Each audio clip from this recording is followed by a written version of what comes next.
Friends, మీకు ఈ video నచ్చితే లైక్ చేయండి, సబ్స్క్రైబ్ చేయండి. కార్తీక్ చాలా కోపంగా బయటికి వచ్చి నిల్చుంటాడు. ఇంతలో దీప అక్కడికి వచ్చి కార్తీక్ బాబు అని చెప్పేసి పిలుస్తుంది. ఆ మాటలు వినగానే అక్కడున్న కార్తీక్ అయితే చాలా కోపంగా దీప వైపుకు చూస్తాడు. అది చూడగానే అక్కడున్న దీప మాత్రం, ఏంటి కార్తీక్ బాబు, మిమ్మల్ని చూస్తుంటే నాకే భయంగా వేస్తుంది.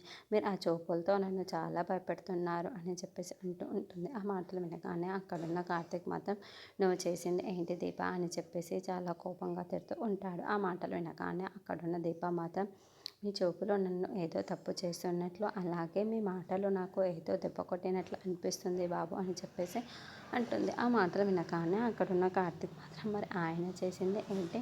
నాకు ఆయన మాటలు అన్న తర్వాత ఒక్క మాట కూడా మాట్లాడడం లేకపోయాను. అదంతా ఎవరి వల్ల? నీ వల్ల కదా దీప. ఇదంతా జరిగిన తర్వాత కూడా నాకు కాస్తైనా చెప్పాలనిపించలేదా దీప నీకని చెప్పేసి అంటాడు. ఆ మాట వినగానే అక్కడున్న దీప మౌనంగా చూస్తూ ఉండిపోతుంది.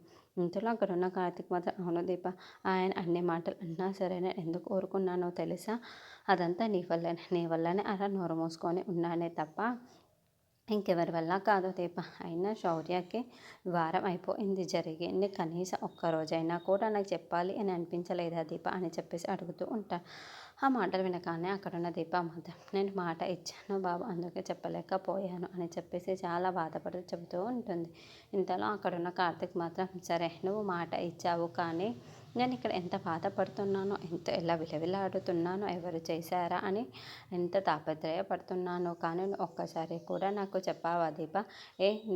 నువ్వు ఇచ్చిన మాట ఏంటి అని చెప్పేసి అడుగుతూ ఇక్కడున్న దీప మాత్రం, బాబు నేను చెప్పేది ఒక మాట విను బాబు అని చెప్పేసి అంటూ ఉంటుంది.